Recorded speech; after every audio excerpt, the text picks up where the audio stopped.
Now let's take a look at NVIDIA going into earnings. And this is where I have fun, guys, because I get to play around with charts. Notice there's no trend lines on this chart to speak of. So let's just have some fun. What if we connect a parallel through a couple levels here? So let's do that right now. Let's take our trend line. I'm going to take this high right here and let's put a line there. Let's stretch it out here and bring it up to this secondary high right here with a pierce right here. Now notice price is just about or into that level now.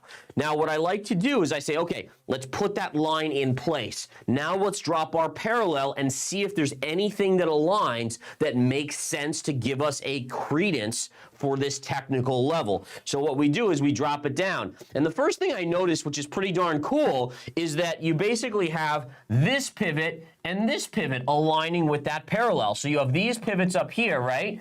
And going all the way back to here, and then you have this pivot and this pivot. So now I'm like, okay, well, I kind of might be onto something here, but we're not 100% sure. Let's drop it down a little bit more. What if we drop it down here, and then I'm like, holy cow, this is some cool stuff now. Because now, look at this. Look at what we now have. Pivot to low pivot to low pivot there. So it starts to make you aware that this trend line here is significant as we continue to drop it down. Now, I haven't done it any further than this, but let's even see if we drop it down lower. Look at that. That's so freaking cool. All right.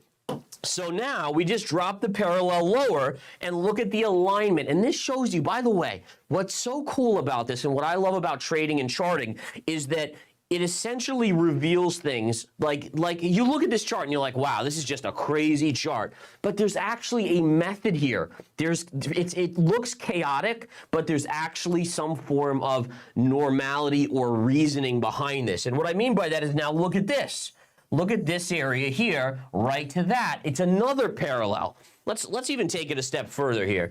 And again, I have no clue if we're going to find anything else, but what we can do is we can take this here, and we can drop it down. Well, again, look at that. Again, pivot right through all these bases. Look how it got above and it chopped right there before breaking up, right along those levels. And listen, I don't want to bore you guys with this. It like fascinates me, but again, my point is, look at that. That's pretty darn cool too. Wow. So I just got to keep going with this because look at that center point, and look at this little low right there. And then lastly and not least, let's take that away. If we drop this parallel down, you basically bring it into these lows right here, right? So anyways, my point is this, is that to me, this is a pivotal level. Now, does it guarantee that NVIDIA is going to stop here? No, it doesn't, right? But there's no kidding that this area here is somewhat significant on the chart. When it aligns that many times in parallels, you have to take it seriously as resistance. Now, could it break resistance? Yes, charts break resistance all the time, but it's a probability basis, and that's what we're going to be following here.